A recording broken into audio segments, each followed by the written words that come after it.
Oh yeah, this is so much better than being out in the barn. Hey, Scott from MyGrowthRings.com. Here is in my basement for the very first time. I don't mean to be in my basement, but I went out to my shop earlier.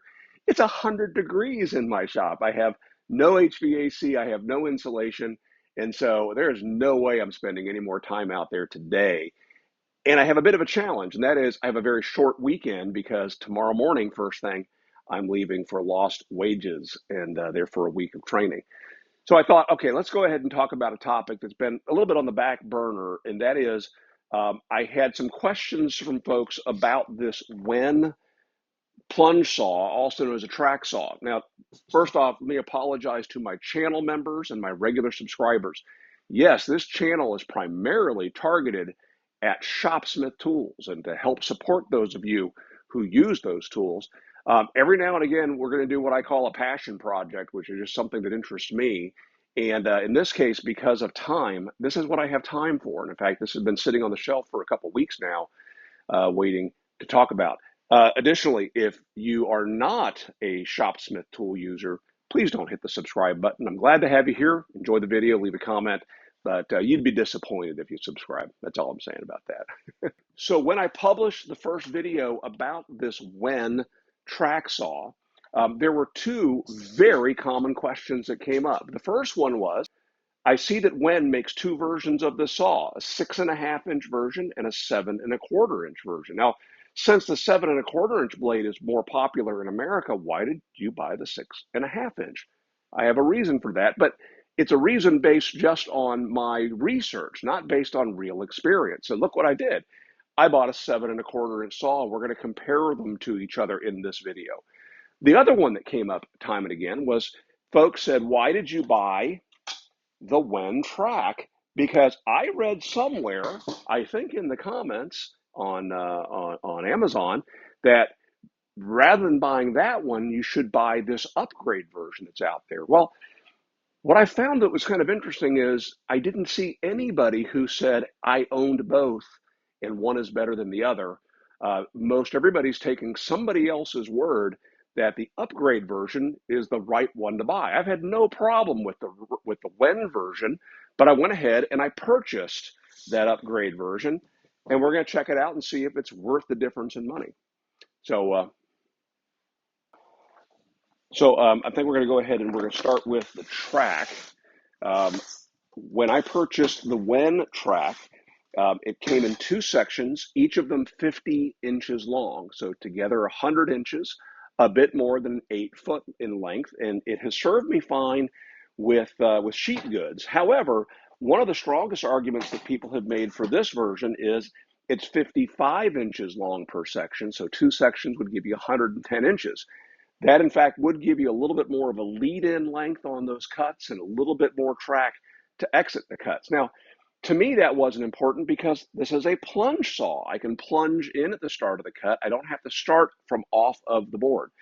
But the other thing about this one is this one's made in Taiwan. This one's made in China. So perhaps there's going to be a difference in the build quality of these. There's definitely a problem in the shipping. This is how it came via Amazon.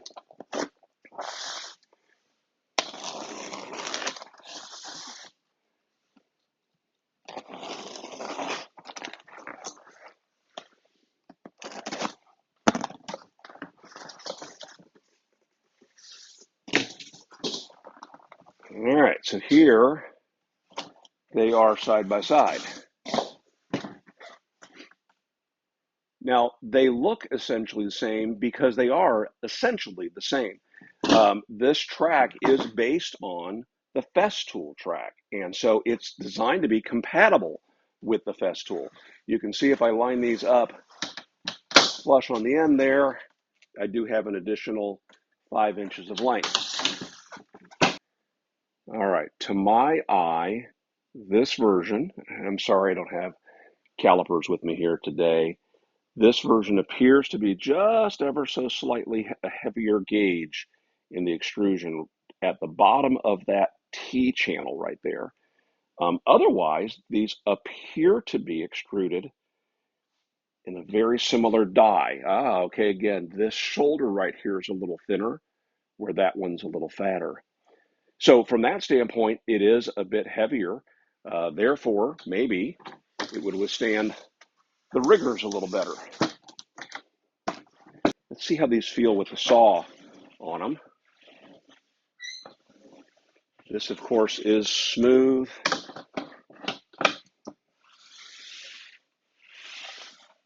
Smooth, no problem. We do have the ability with the saw to kind of zero in on any side-to-side play, but I don't feel much here at all. And then let's see if we can connect these two together, if they would in fact be compatible to one another.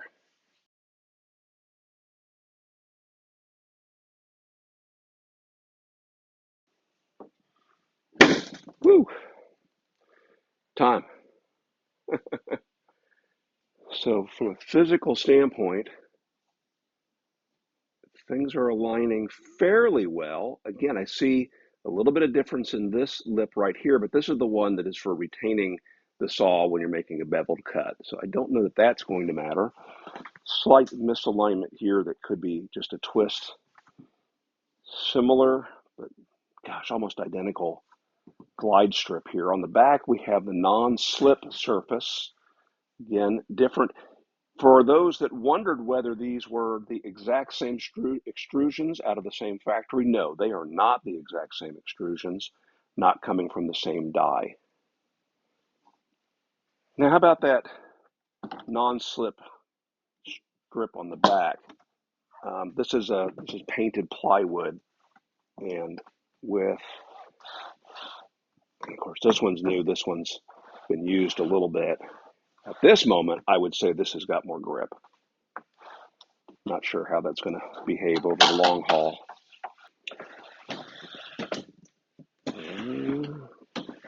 Definitely feel a little bit of resistance there coming from one to the other. Again, I don't think that's the way you would use this anyway. I think for the most part, you're either going to buy the WEN or you're going to buy the upgrade.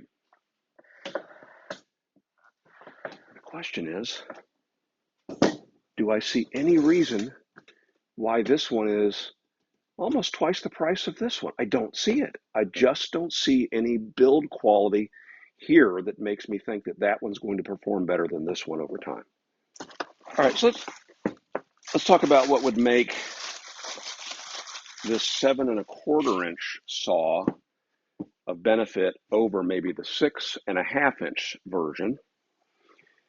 7 1/4 inches. This means that we're going to be able to use the most common diameter blade sold today in home centers, 7 1/4 inch. It's the blade that our skill saws, our craftsman saws have used forever. 6 1/2 inches is a little bit more of a European size. Few features of this saw that are different than the 6 1/2 inch though is not only the diameter of blade. So with that larger diameter blade, we get a little more depth of cut. So how much more depth of cut would you guess that you would get from a blade that's 3/4 of an inch larger in diameter?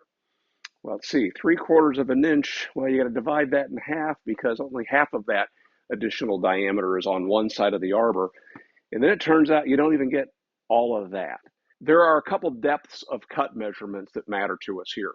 Both of these saws can be used with and without the track. So without the track, if you're just using it as a handheld circular saw, you actually get a little more depth of cut because there's no track between the bottom of the saw and your stock.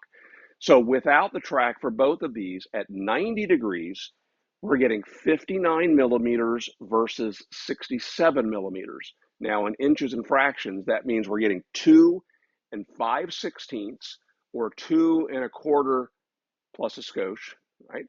And over here, we're getting 2 5/8. So about 3/8 of an inch additional depth of cut here without a track at 90 degrees. At 45 degrees, we lose a fair amount of depth of cut from these saws. So with the track at 45 degrees, we're getting 1 5/8 inch or 42 millimeters here. Over here, we're getting 47 millimeters, which is 1 inch and 13/16. So just over an 1.75 inches, 1.5 inches, inch and 3/4. That's without the track. With the track, we're getting at 90 degrees 54 millimeters or 2 1/8, and we're getting 62 millimeters or 2 7/16, just under 2.5 inches with the track at 90 degrees. Over here at 45 degrees with the track, we're getting 38 millimeters or 1.5 inches at 45. Here we're getting 44 millimeters or just under 1.75 inches. So really, as far as depth of cut is concerned, there's no great advantage. Yes, I can cut ever so slightly deeper. So if what you're cutting is dimensional lumber, 2x4s and 2x6s and things like that, you get a little more depth of cut here, it might matter. For me, I'm cutting mostly sheet goods with these saws, and so I went with a 6.5 for that reason. However, back over here with 7.25 inch, that's a blade I can buy absolutely anywhere. So if I cut through some nails and need to rush somewhere and get a blade, I have no question I can find a 7.25 inch blade. So what else is different between these saws? Well, there's still a couple little minute differences that might matter to you. They both weigh in roughly at 12 pounds, so that you're not adding a lot of weight when you go to the 7.25 inch saw.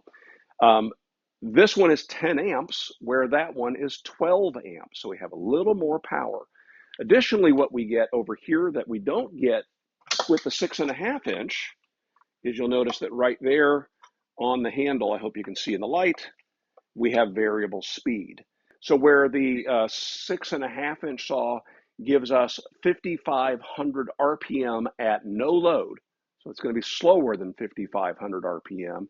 Over here, we're getting a variable speed from 2,000 up to 6,000 RPM. Now keep in mind that's a no load speed, but what that means for you is you may, depending upon what you're cutting, may want to dial the speed back a little bit. If you're cutting something that has some plastic composition to it, or maybe you're cutting non-ferrous metal, of course, with the proper blade, you might want to adjust your speed. So to me, that's kind of a plus over there.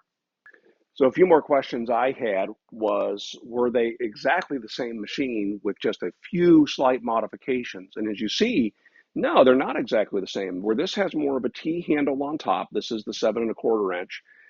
This has a front handle that's off to the side. Additionally, one of my frustrations I mentioned in my previous video was how it's about impossible to read the angles here and the depth of cut settings, where over on this saw, they've painted both of those white. So we have white on black, much, much better visibility as far as that I'm concerned.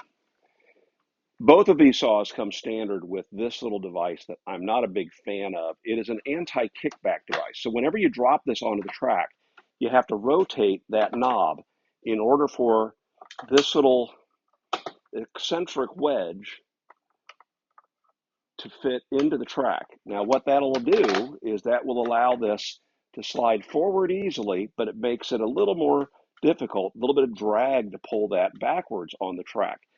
Now, the instructions actually tell you you can remove that by just removing that screw. Of course, you're taking your chances when you do that, but as you can see from my 6.5 inch saw, I've done just that.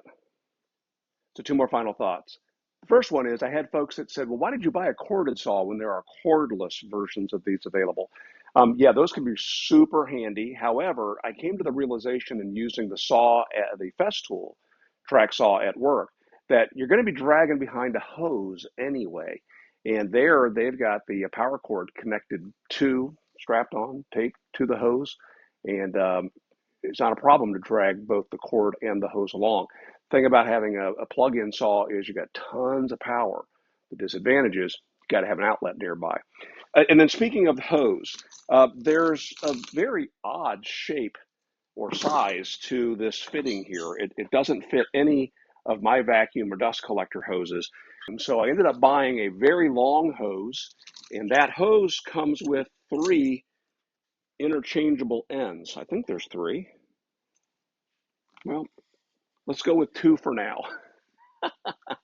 But one of these is designed to go around the exterior of things like that saw port right there. And so I can force that over, stretch it over, and it's absolutely a perfect fit onto that saw. As always, I'll link to these things in the video description below, something I call shop notes. Also, additional links there to blog posts, other videos, things that you might find helpful, including my previous video where we used the 6.5-inch version of the saw side by side with the Craig saw. I appreciate your questions, comments, cheap shots, so leave them down below and we'll address it in a follow-up video coming out real soon. All right, make it a great day.